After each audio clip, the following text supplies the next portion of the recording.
Estados Unidos nos obligará a comer maíz transgénico gracias a que México ha perdido la disputa sobre la prohibición de importar maíz transgénico para consumo humano. Proteger para que aquí en México no se siembre maíz transgénico es fundamental. El panel concluyó que México no aportaba la evidencia científica necesaria para imponer prohibición al consumo de maíz transgénico para humanos y además elevaba innecesariamente las barreras comerciales. Por lo tanto, violaba el tratado entre México, Estados Unidos y Canadá. Y para entender esto, primero empecemos por el principio. México es el país que vio nacer al maíz. Cuenta con 64 razas, pero solo 59 son nativas. Además, nuestra dieta se basa en el consumo del maíz. Pero para sorpresa de muchos, aunque nuestra dieta se basa en el maíz, no producimos lo suficiente para satisfacer la demanda de ese producto. México produce alrededor de 27 millones de toneladas de maíz al año. ¿Pero cuánto consumimos? Más de 44 millones de toneladas anuales. De este total, 17 millones son maíz amarillo, que no producimos en cantidades suficientes. En el 2023 trajimos más de 15 millones de toneladas de maíz transgénico desde Estados Unidos. Y la pregunta clave es ¿en dónde se utiliza todo ese maíz? El 80% del maíz transgénico va directo al consumo de ganado. Otro 15% se usa en la industria alimentaria para productos como jarabe y aceite. Y solo un pequeño 5% se destina a biocombustibles. Pero no todo es tan sencillo. Muchos están en contra de los transgénicos porque dicen que son el mismísimo diablo. Recordemos que los transgénicos son organismos genéticamente modificados. Se les introduce ciertos genes de virus, bacterias, animales o plantas para darles ciertas características de resistencia a los antibióticos, resistencia a las sequías, resistencia a pesticidas.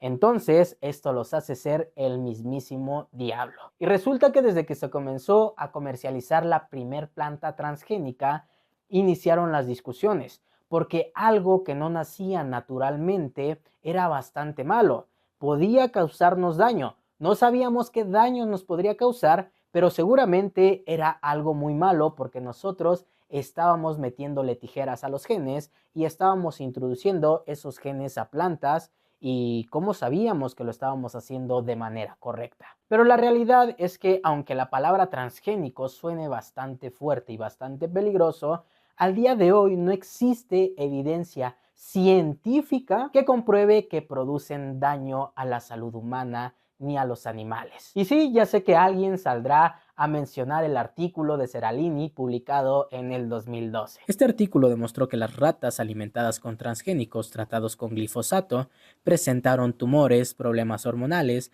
daños hepáticos y renales. Pero la realidad es que este artículo tardó más en salir que en lo que fue desmentido, ya que carecía de rigor científico, existió un mal diseño, interpretación e insuficiencia metodológica. Además, cuestionaron profundamente la manera en cómo se dieron a conocer los resultados.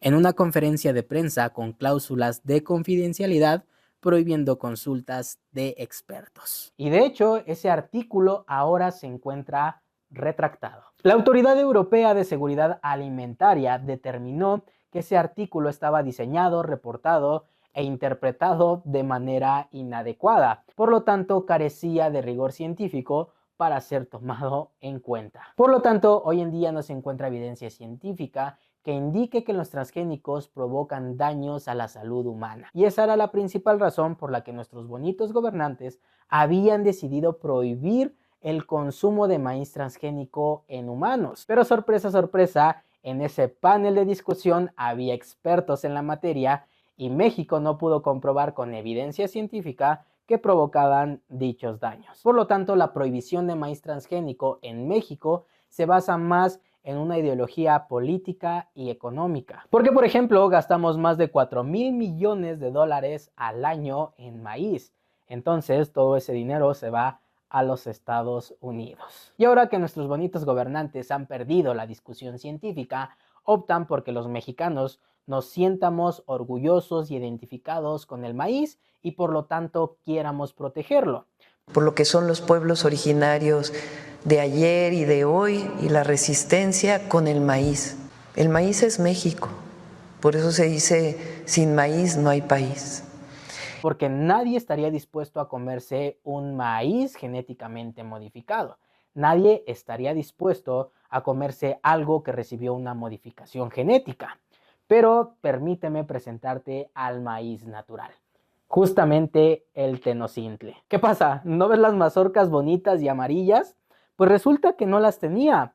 Ese maíz que nosotros conocemos, al que llamamos nativo, es producto de la selección artificial de los agricultores. Es producto de la selección artificial que hicieron nuestros antepasados para darnos mazorcas bonitas, con distintos colores, con distinta presentación. Entonces, el maíz nativo que tenemos nosotros también sufrió cambios genéticos, que no a través de un laboratorio, pero sí a través de la selección de las semillas. Pero este tema más científico sobre los transgénicos lo vamos a abordar en nuestro otro canal que se dedica exclusivamente a la divulgación de ciencia. Pero para que te quedes más tranquilo, los daños a la salud que dicen en las redes sociales o que mencionan algunos de nuestros gobernantes, esa evidencia no existe. Básicamente toda ha sido refutada a través de artículos científicos y a través de una investigación científica rigurosa. Pero claro, los transgénicos no son todo miel sobre hojuelas. Tienen sus beneficios y tienen sus desventajas. Entre los beneficios está la eficiencia agrícola y la reducción de costos. Pero entre las desventajas destaca el riesgo de la biodiversidad del maíz nativo, es decir, su desplazamiento y la dependencia del mercado estadounidense. Pero claro que no está todo perdido, hay soluciones. Pero lejos de prohibir que se importe maíz transgénico o lejos de satanizar a los transgénicos por una cuestión ideológica, política y económica, deberíamos de especializarnos en cubrir esa demanda. ¿Por qué no invertir en investigación? ¿Por qué no invertir en infraestructura que nos ayude a solventar esa demanda de maíz en nuestro país? Porque no solamente basta con prohibir que se traiga maíz transgénico de otro país, tenemos que tener una alternativa para llenar ese hueco.